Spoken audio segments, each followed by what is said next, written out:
This Christmas Eve, the stock market delivering investors a lump of coal.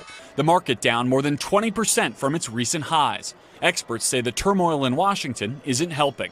This has been something that the president has got to own because he has started a fight. He's basically continuing a trade war. He's getting into it with Congress, leading to a shutdown, and he is threatening to fire the head of the Federal Reserve. Treasury Secretary Steve Mnuchin making calls from his Mexican vacation to the heads of the U.S.'s 6 largest banks.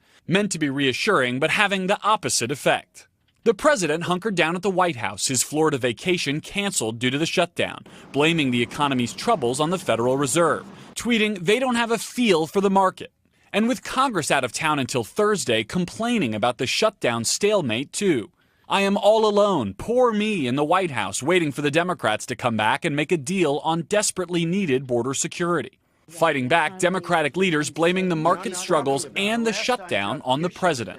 It's Christmas Eve and President Trump is plunging the country into chaos, Nancy Pelosi and Chuck Schumer wrote, as the White House digs in for a fight that now seems likely to last into the new year. This is what Washington looks like when you have a president who refuses to sort of go along to get along. Tonight, the shutdown fight hinges on how much the Democrats would be willing to spend on border security. The magic number may be between $1.6 billion and the $5 billion the president originally asked for. Hey, NBC News fans, thanks for checking out our YouTube channel. Subscribe by clicking on that button down here and click on any of the videos over here to watch the latest interviews, show highlights, and digital exclusives.